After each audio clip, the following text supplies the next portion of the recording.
It's August, which means it is now time to start getting ready for awards season. And I was originally going to shoot this video post Venice, but I actually think it's more interesting to talk about all the competition before Venice, before some of these huge titles premiere. I think it gives us a much wider range of films to talk about where things stand right now and as things fall. So in total today, I have quite a lot of films on board that we're going to be talking about. I believe it's somewhere close to 30. And at this moment, I think this year is pretty wide open. I don't see anything that's really come out that is really going to be a heavy contender. You know, last year we had Anora, which premiered at Cannes. There may be a few Cannes films that we'll talk about today, but I don't know if any of them are going home to win it all. Year before we had Oppenheimer, which came out in the summer. Year before, Everything Everywhere All at Once, which came out in like the spring. So it's just been this kind of reoccurring thing that we already kind of know some of the big players at this point. At this moment, I think there is maybe one, maybe two films that have come out so far that are actually going to be competing for this year's Academy Awards. So that's what I want to investigate and talk about today and see what is on this calendar slate. So we're going to talk about these in detail. I have a few key categories we're going to be talking about today. Nothing is going to be super in-depth. We'll probably get more in-depth as this month goes on. And here is one of the most important things. This is my list as I interpret it. If there's things I'm missing, especially international films, I need you guys to let me know so I can have it on my radar. I'm only as good as my research. So the more people I have helping me, the more I can talk about them and explore them. So here's my categories that I have today. I have the perfect package. There are 6 films in this category. These are the films that just seem presented at this moment to go on to be Oscar favorites. I have the legacy boost. This is just the name alone is enough to make you think maybe this film has an outside chance of getting an Oscar nomination. I then have the coronation celebration. This is basically Hollywood anointing something or someone to the highest of levels. Basically, their coming to Hollywood moment. This is where the Oscars celebrates basically a legacy of great work. I also have the A24 Plus Neon Contenders. These are a few films that I believe will be in this race one way or another. These are probably going to be the big films presented by these studios. Then I also just have the earnest crowd pleasers. These are films that are exactly as they sound. They are crowd pleasers through and through. I have 3 films in this category. I have 2 films that I think it's easy to write off at this point. I call this the RIP category. And then I have the biggest question marks, the films that I'm unsure of but wanted to mention them. So like I said, I think in total that's about 30 films. This is going to be rapid paced. There's not even many trailers for most of these movies, so it's going to be kind of a graphic list video. But get ready. Here's all my notes that I have. In the RIP category, the first film that I have on this list is The History of Sound, which is coming from us from Mubi Entertainment. Mubi was the studio that last year brought us the film The Substance. It doesn't look like they have the goods, at least in The History of Sound, which sounds like an Oscar player. The plot of this film is it follows the actors Paul Mescal and Josh O'Connor, who play 2 gay musicians who, after World War I, travel rural Maine recording folk music. This film came out, I believe, at the Cannes Film Festival and just didn't do much. So I'm kind of at this moment not expecting most. And that's like a reoccurring trend that I'm noticing in this year's Cannes Film Festival. There wasn't anything that stood out to me as, oh, we got a big player at the table now. And that just kind of shows in a film like The History of Sound, which sounds like a movie where you could, in theory, have seen either of those actors, well-liked young actors, getting a nom. Doesn't seem that is the case. The other one is a little bit more shocking in this category, but I really can't think of any scenario to get it across the line.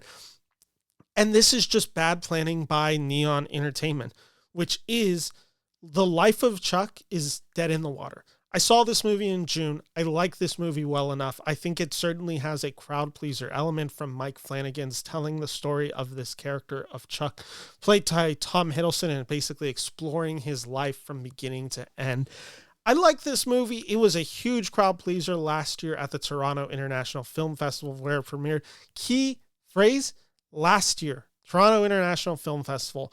Sing Sing was a film last year that premiered at the previous Toronto International Film Festival, waited a year to get released, and then the buzz kind of just died off that. It still was able to get Coleman Domingo an Oscar nomination and still got a screenplay nomination. It just wasn't enough to keep the momentum going. Life of Chuck has even less buzz around it, and it was less critically notorious, I should say. There was less buzz around the movie in all. So just in general, Life of Chuck, I don't see any future in where this gets it, which this is one of the first TIFF films that gets the audience award that is going to miss out. This was a huge miss by Neon in the Life of Chuck, which brings us to our next two categories, which the next one is going to be the biggest question marks. I have two films, in this category. The first is a film you may have heard of. It is from the director Kogonada. It is called A Big Beautiful Journey. This film will be coming out soon, September 19th, and it stars Margot Robbie and Colin Farrell. It basically follows two strangers on a journey together. Kogonada, who brought us the film, if I'm correct, he brought us After Yang in 2022, I believe was the year. Good film. I don't know what to expect. I know this movie was supposed to premiere in May, so that has me a little nervous that they moved it. However, that could also spell good things for the Oscar campaign, wanting to bring it closer to the fall award season and have it in that conversation. I don't necessarily know if it's going to be in the play, but I do know that Colin Farrell has two films that I think could be in this Oscars race. So I wanted to mention it right now. Again, very little details except that it's coming out quite soon. The second film that I wanted to talk about is a film that maybe I would guess 5% of you max have heard about. It is called Nuremberg. This is a film, as I have it written down, let me find my notes, follows a psychiatrist played by Rami Malek who must determine if Herman Gorin, played by Russell Crowe, is fit to stand trial for his crimes in the Holocaust. This is given to us by James Vanderbilt, who you may know as the writer of such films as Zodiac, which obviously that's about as impressive of a screenplay as you can get. He also gave us such films as Amazing Spider-Man 1 and 2, Independence Day Resurgence, and the new Scream film. So it's very much a mixed negative bag in that case. Russell Crowe, Rami Malek, this subject matter sounds like it at least has some levels of prestige around it. Again, I don't know. There always feels like there's one of these films that used to be a classic Oscar play. I think of the film last year, which was One Life, which was the Anthony Hopkins Holocaust movie. That was quite good. Ultimately, that didn't get across the finish line. I don't know if Nuremberg is going to get it. I wanted to mention it just to throw it out there, just due to the situation of the story, the actors involved. I thought it was worth conversation. Let's now go to, I think, where we have some more confusion. Let's go to the A24 and Neon contenders. I have 4 films in this list because essentially we'll get to it in the perfect package. Of the 6 that I think are going to be sure thing Oscar players at this moment, only one of them is from Neon and A24. So that always makes me think that A24 and specifically Neon are also going to have other contenders. To spoil it right now, Neon is the film that has the Oscar contender that I'd almost guarantee is going to get a nomination. We'll get to that film in a second. A24 doesn't, which makes me think A24 is going to either be a buyer at Venice or has the goods in one of their few movies coming out. So here's what I have right now. This is 3 A24 films and 1 Neon film. So let's talk about the Neon film first. This is The Secret Agent. All I know is this film premiered at Cannes, really great reviews from it. This could be something that gets an Oscar nomination. I believe it's coming from the country of Brazil, who of course last year got I'm Still Here and Fernanda Torres the Oscar nomination and again the Best Picture nomination. So I think Brazil is definitely ready to campaign for this. I don't know much about it except that the fact that it did so well at Cannes has been a great indicator. You've got Nora, you've got Triangle of Sadness out of this film festival. You got Parasite out of this film festival. So I think that at least bodes well for Neon. Neon is somebody who always just basically tries to buy the Palme d'Or winners. And the fact that they have 2 of the big titles out of last year's, or I guess this year's Cannes Film Festival in what is it, in The Secret Agent, and another film that we're about to talk about. I think that bodes well for this film's chances. The other three A24 films that are worth talking about, one of them I'm going to be reviewing soon. I was going to review it tomorrow. However, I know most of you haven't gotten the chance to see this movie because it's in very limited release. And it seems that that is Apple's strategy, because they want this movie to really premiere on their streaming service. This is Highest to Lowest, which I drove out 30 plus miles to go see. I think this movie's great. I think this is a huge crowd pleaser. I think the Denzel performance is really rock solid excellent in this movie. And I hope that they give this film the push that it deserves. It seems that the Cannes premiere was a little bit quieter, which again makes kind of sense with Spike Lee's track record of films. I think this is a genre-pleasing movie at the highest level that is excellence. Now, I will just say it shares a lot of themes with Sinners in a way that maybe you wouldn't expect. Again, I still think this movie is well worth the praise. I hope Apple gives it the push, but I don't know if it's coming. But this was an A24 production that Apple is releasing that was made for their streaming service. So wanted to throw that one out there. Again, I'll have a review out for that in the next few weeks. Really good movie and worth your time. Hope you guys get to see it in the theater. It deserves it. The other two movies that I'm a little bit more confused on are sports movies by A24. One of them is Marty Supreme, which Marty Supreme is the Josh Safdie film. This film will be coming out December 25th, which was also about the same time The Iron Claw came out a few years ago. The Iron Claw was another really good sports movie that kind of got overlooked due to how late it came out. Right now, I don't see Marty Supreme having a specific release date at any of the film festivals. That makes me a little nervous, unlike the other film by the Safdie brother, who's releasing The Smashing Machine, which will premiere at Venice.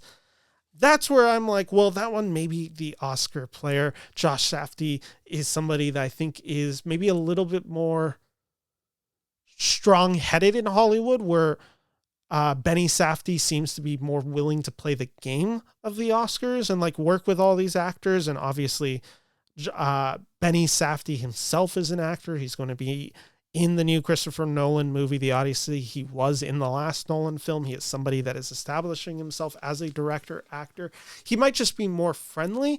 And I think The Smashing Machine looks more like an Oscar player in these types of story. Now, you cannot discredit the fact that Marty Supreme has Timothée Chalamet as the lead, and he has been somebody that has been killing it recently. He is definitely someone to be taken seriously, along with Gwyneth Paltrow in this movie. Again, it's just the release date and the lack of a film festival that gets me a little questionable on what this film's role in this year's Academy race is going to be. Not that it's going to be a bad film per se. It's probably going to be a really good film. It's just, is it going to be an awards player? Smashing Machine, on the other hand, kind of seems like an award player. This is The Rock's dramatic turn to basically he's telling the story of a UFC fighter who's kind of abusing his body in the ring and outside of the ring with prescription battles. This film also has Emily Blunt. I've heard some interesting things about this film that has me believing that, one, the rumors of this is that this film's really good. That is generally what I've heard about this movie. I think this movie is going to be really good.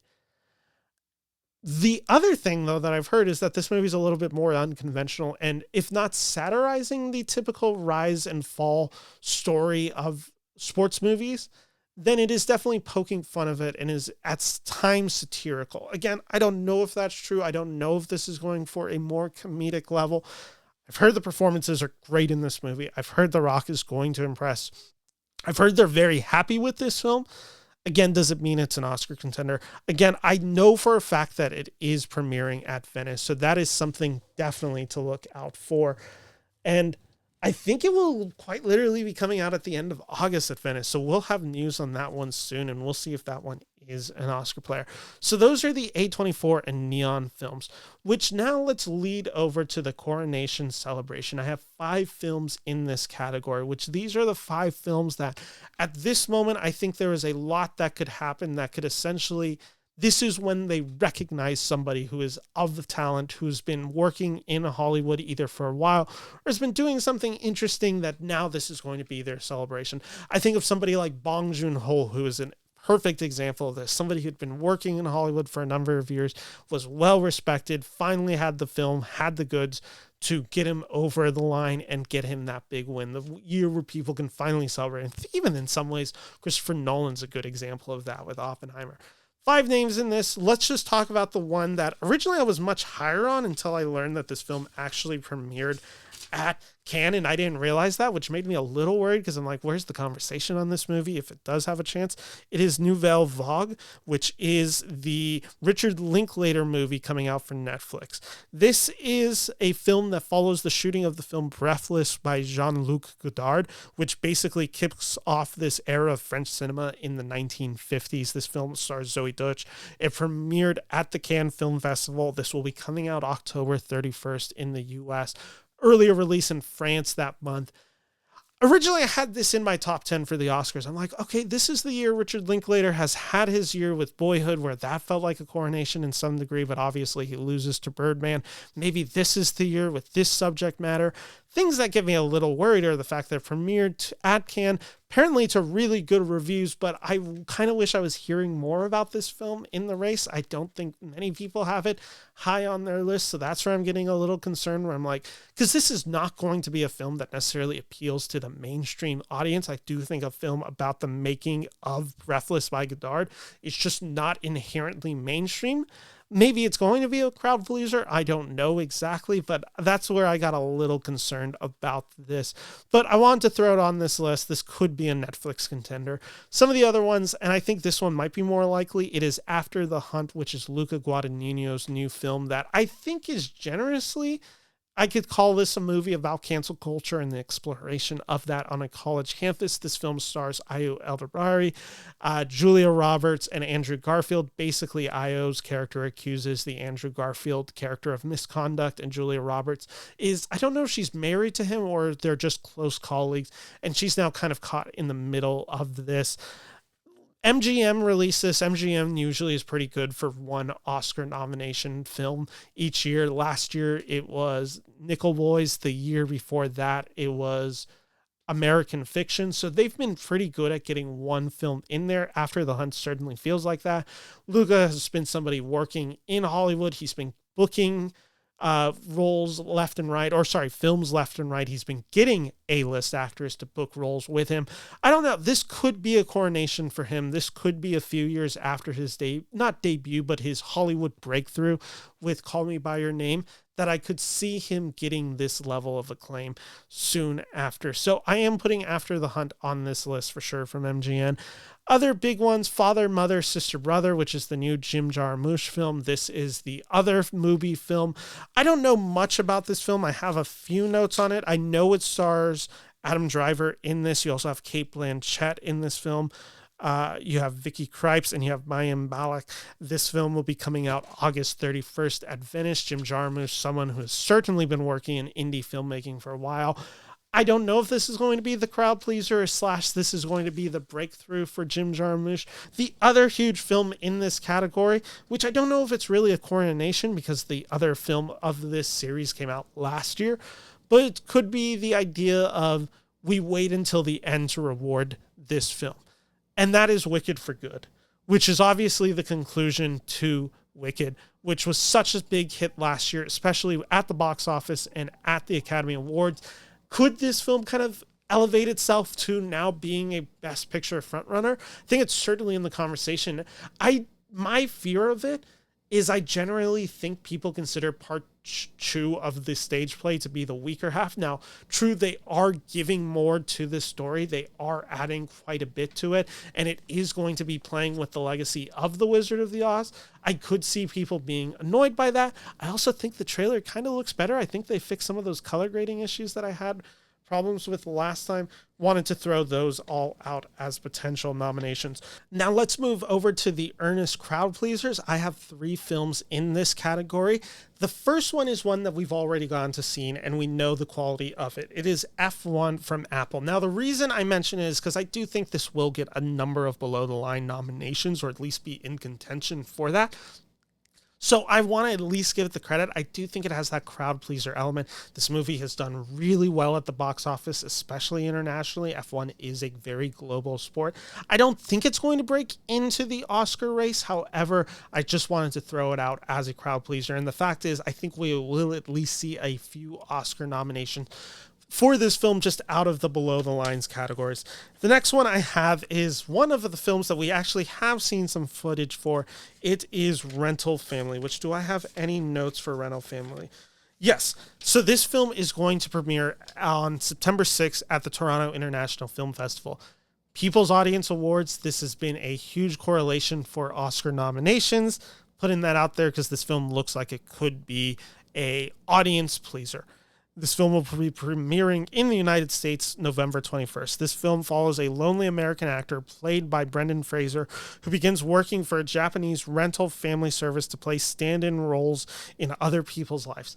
I saw this trailer. I was ultimately very charmed by this trailer, and to be honest, I already like this performance more from Brendan than I did his performance in The Whale. I think this uses Brendan Fraser more interestingly as an actor. I think it really cuts to that empathetic quality that he has as an A-list actor, and also really just cuts to that kindness that Brendan has always done very well showing as a movie star. It's kind of the role that I pictured him in, and I think he's going to be really great in this role. I saw the trailer and was immediately charmed by it, hoping this movie is good. The other crowd pleaser that I wanted to mention, which is of course Springsteen, Deliver Me From Nowhere. This is the new Bruce Springsteen film about the making of Nebraska. Stars Jeremy Allen White as Springsteen. It also includes a supporting cast of Jeremy Strong, who's one of my favorite actors. I know Mark Maron's in this film. And essentially this is the question on, am I betting on Scott Cooper, who is a guy that I generally am kind of mixed on as a filmmaker. He's obviously delivered such Oscar hits as Crazy Heart, and then he can make a Black Mass. I don't know what to do. This is Stephen Graham is also in this movie, who is going to probably win the Emmy for Adolescence. This will be coming out October 24th, which also, the Bob Dylan movie had the Christmas release last year, and I think that played in its favor, and it also had Chalamet. And as much as I may like Jeremy Allen White, he's just not Timothée Chalamet as an actor of quality yet, or even as a name. So I don't know about this movie. I threw it out there just to mention it, but again, I'm a little unsure of it. Let's talk about some legacy boost films. These are films that I'm throwing in the conversation just due to who's attached to it. One of them is Ellen McCay, which I definitely wrote down notes for. Ellen McCay is the second movie of the 21st century for James L. Brooks. The third. He had Spanglish and How Do You Know, also in the 21st century. He is a previous Oscar winner for Terms of Endearment, 1983, 3 Oscar wins. He's also brought us such films as Broadcast News, As Good As It Gets. Those are all films that have had Oscar buzz and are very well regarded in the public. He's also been somebody who's been working on The Simpsons for years, although I think he's been a producer largely in the 21st century. Film follows an idealistic young politician, Emma McCay, Jamie Lee Curtis, Ayo Edebari, and Albert Brooks are all in this movie. Jamie Lee Curtis is kind of a secret weapon because she's really good at campaigning for movies that she's in for Oscars. December 12th is the release date. It will be having a premiere on September 19th. I don't know. Oh, no, sorry. It was previously stated. Here's what it is. Previously slated for September 19th, got moved to December 12th. I don't really know what to expect. I don't think it's going to be a player, but just wanted to throw it out just due to the name. Other film that I have on here is The Lost Bus, which is going to be an Apple film. Paul Greengrass, who last brought us news from, News News of the World. I forgot exactly what that Tom Hanks movie from 2021 was. Producers, Jamie Lee Curtis, again, huge thing to note. Jamie Lee Curtis, again, somebody really good at campaigning for Oscars. Jason Blum, Oscar nominated for Get Out. The film stars Matthew McConaughey and America Ferrera. Bus driver carrying children and their teacher has to navigate to safety through the 2018 campfire. This is going to be an interesting film for me. I lived in Chico, California during the campfire, so these fires were quite literally miles away from my house. So I remember this situation very vividly. It has affected people in that community and who went to college during that time deeply. And this is one that I'm curious to see if they're going to be able to handle. Paul Greengrass has kind of been an expert at handling very sensitive subject matters of rawness and pain in really delicate and beautiful ways. So I hope this film is good. This will be getting its premiere at September 5th. Will then be premiering, I believe, either in theaters or on Apple, September 19th. So we'll know more about this Paul Greengrass movie. Wanted to throw it out there. Again, Jamie Lee Curtis just really good at putting herself in the conversation for the Oscar Awards. House of Dynamite, a movie that I haven't mentioned much yet this year. This movie is, do I have any notes for it? Yes, this is the new Catherine Bigelow movie. It is having its Venice premiere in the next week. Idris Elba, Rebecca Ferguson, White House officials scrambling to deal with an incoming missile attack. This sounds very genre focused. I don't know if that actually is the case. We will see. I'm hoping this movie is good because I want Catherine Bigelow to be making films again. This will be premiering on Netflix. This could also just be a really lean, good action movie, which Catherine Bigelow is also capable of doing. So I don't necessarily know the tone of this movie just yet or what it is going to do in the awards race, but Catherine Bigelow had to mention it. Avatar: Fire and Ash. Of course, I had to mention it. The third Avatar film. This is one that I'm a little dubious of, and I always say don't bet against James Cameron, and then every time it comes to predictions, last time I did it with Avatar: The Way of Water, I bet against James Cameron, and I saw the film and I was like, I shouldn't have bet against it. This movie rocks. Last film made $2.3 billion, because originally I was going to kind of have the cynical take where I'm like, okay, so Avatar 2009, 2022, you have like that, 13-year gap. This time it's only a 3-year gap while audiences like rush out to see it. Here's the thing. This movie could drop substantially. It could cut its original run of the last film in half, $1.1 billion. That could be like the worst case scenario, is that this movie only makes $1 billion. So like the financials, I'm not really concerned about this movie. It's kind of the question, is the Academy going to embrace it in the Best Picture race? I think it really is going to be dependent on quality. Obviously, it's going to get a lot of below the lines. This next film is very interesting to me in the sense that I have no clue what to make of it. It is the newest Bradley Cooper movie, which will be premiering at the New York Film Festival. It is called Is This Thing On? It stars Will Arnett, Laura Dern, Ciarán Hinds, and Bradley Cooper in a supporting role. Basically, this movie follows the world of stand-up and these two characters, Will Arnett and Laura Dern, in a relationship. I believe they're going through a divorce, but I'm not positive myself. I don't know what to make of this. This could be Bradley Cooper just going full-on genre, actually just making a very entertaining, fun film that doesn't have award aspirations.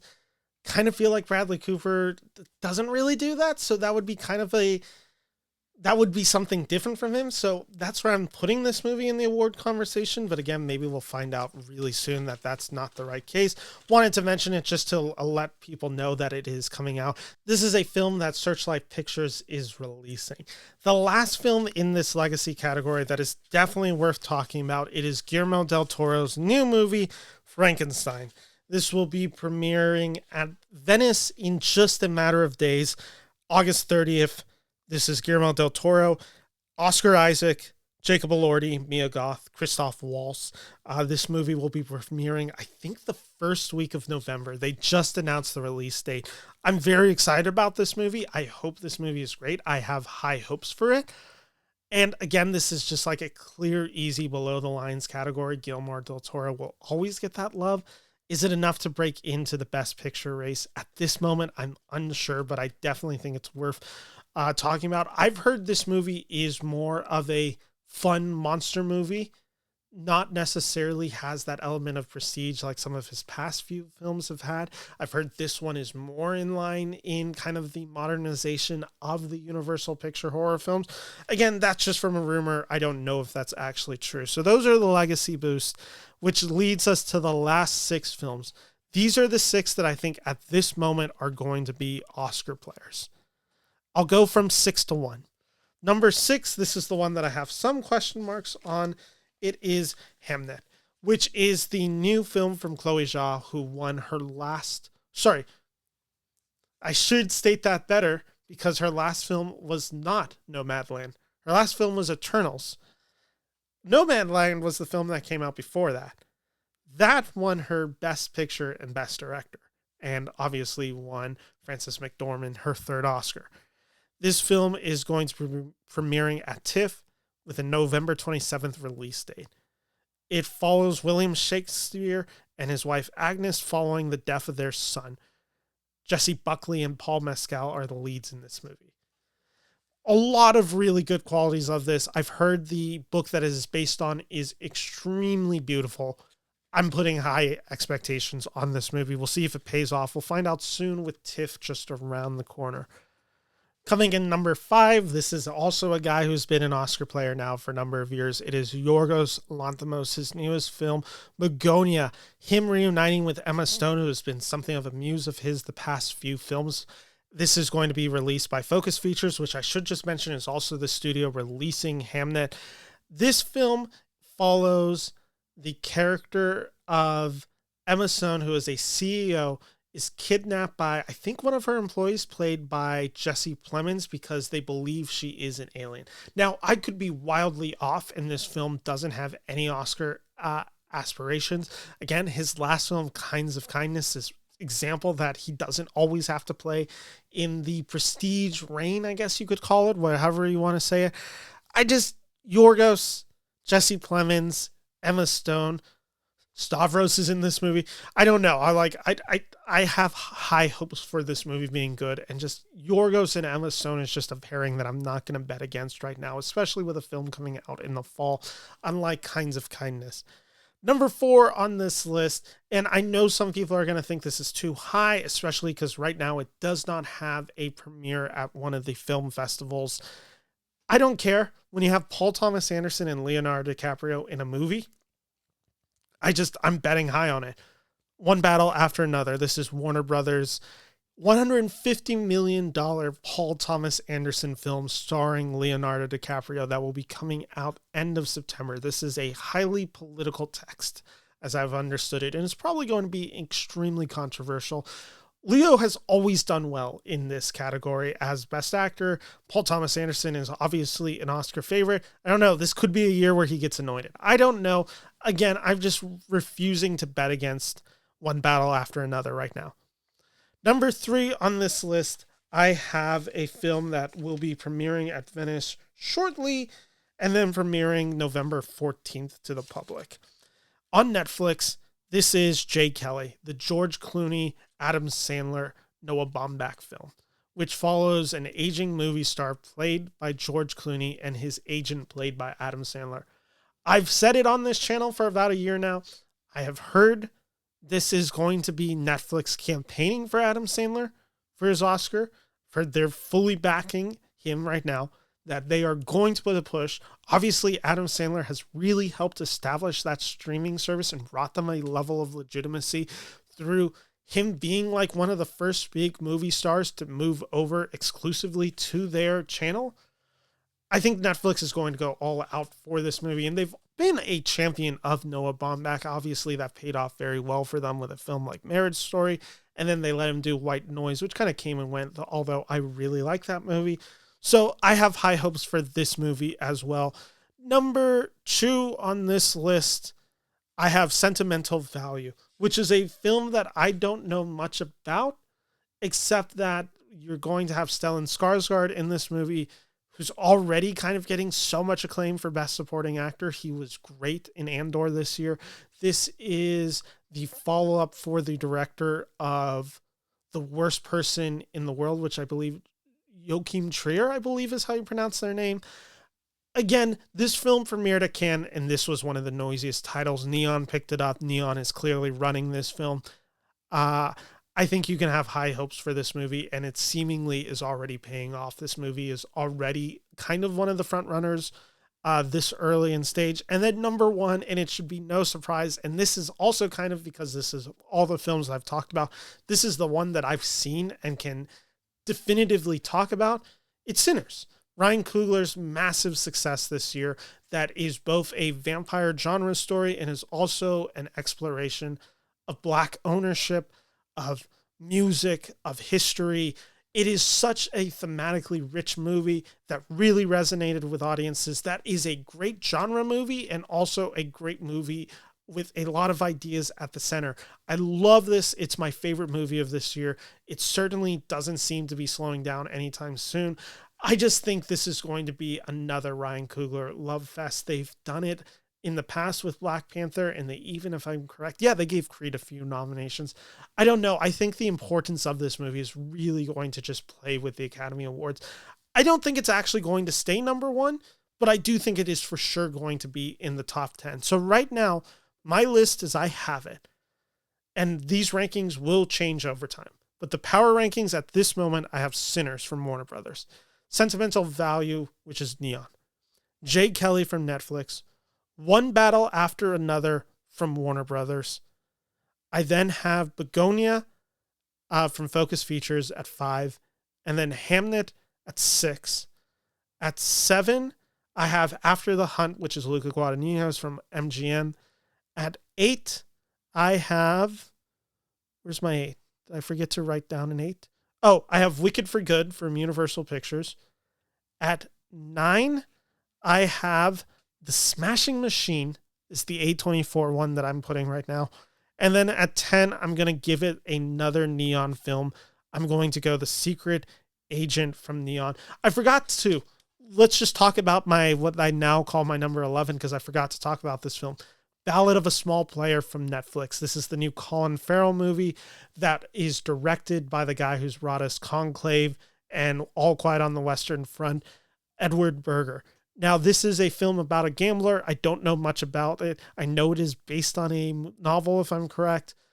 Hard to say again. Kind of feels like, from my understanding, that this is more of a popcorn thriller, but also, like, that's kind of what Edward Berger does really well. He kind of makes these really fun, high prestige genre movies. I think Conclave is a very silly movie about a very...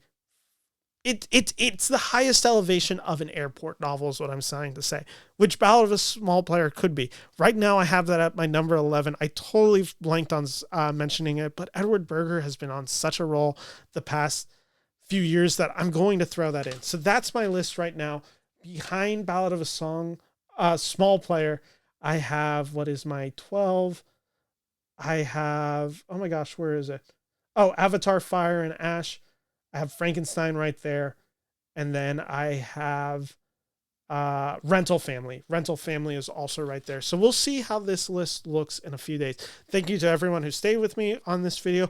I will be remaking this video essentially post-Venice once we have some updates on some of those films. And we can actually start talking about what is and isn't playing at this year's award season. So make sure to subscribe for more coverage throughout the year. And thank you to everyone watching. This has been kind of a confusing process. I've just moved, so I'm still kind of getting unpacked, and you'll just kind of see stuff get rearranged. That's why my video output has been a little slower recently, but we'll be ramping back up in September as this race gets more and more, and we're starting to see some of these films. So thank you to everyone who's watching. Make sure to subscribe and check out my next video.